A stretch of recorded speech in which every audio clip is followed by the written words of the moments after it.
பானு, நிச்சயமாக தமிழ்நாட்டில் வருகின்ற 18ஆம் தேதி வரை கனமழை பெய்ய வாய்ப்பு இருப்பதாக இந்திய வானிலை ஆய்வு மையம் எச்சரிக்கை விடுக்கப்பட்டிருக்கிறது.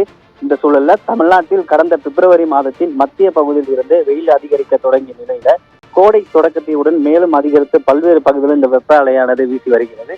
இந்த சூழலில் இந்திய நிலையில் தான் கடந்த சில தினங்களாகவே தமிழ்நாட்டின் பல்வேறு பகுதிகளில் மாலை மற்றும் இரவு நேரங்களில் காற்றுடன் கூடிய இடிமின்னலுடன் கூடிய கனமழை பெய்து வருகிறது.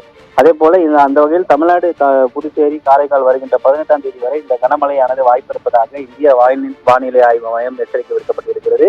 அதே போல அடுத்த 5 நாட்களுக்கு மஞ்சள் நிற எச்சரிக்கை விடுக்கப்படுகிறது. குறிப்பாக இன்று தற்போது கிடைத்திருக்கிற நிலவரப்படி தமிழ்நாட்டில் இன்று ஒரு மாவட்டத்தில் மிக கனமழையும் 8 மாவட்டங்களில் கனமழை பெய்ய வாய்ப்பு இருப்பதாக சென்னை வானிலை ஆய்வு மையம் எச்சரிக்கை விடுக்கப்பட்டிருக்கிறது. தமிழ்நாட்டில் இன்று நீலகிரி, தேனி, திண்டுக்கல், கோவை, விருதுநகர், தென்காசி, தூத்துக்குடி, திருநெல்வேலி உள்ளிட்ட மாவட்டங்கள்ல இந்த கனமழையானது எச்சரிக்கை விடுக்கப்பட்டிருக்கிறது. அதே போல கனமழைக்கு பொறுத்தவரை கன்னியாகுமரி மாவட்டத்தில் மிக கனமழை வாய்ப்பு இருப்பதாக சென்னை வானிலை ஆய்வு மையம் தற்போது இந்த அறிவிப்பானது அறிவித்திருக்கிறது. அதே போல நாளை திண்டுக்கல், தேனி, விருதுநகர், தென்காசி, தூத்துக்குடி, திருநெல்வேலி, கன்னியாகுமரி, ராமநாதபுரம் மாவட்டத்தில் கனமழை பெய்ய வாய்ப்பு இருப்பதாக சென்னை வானிலை ஆய்வு மையம் எச்சரிக்கை விடுக்கப்பட்டிருக்கிறது. நன்றி அருண்.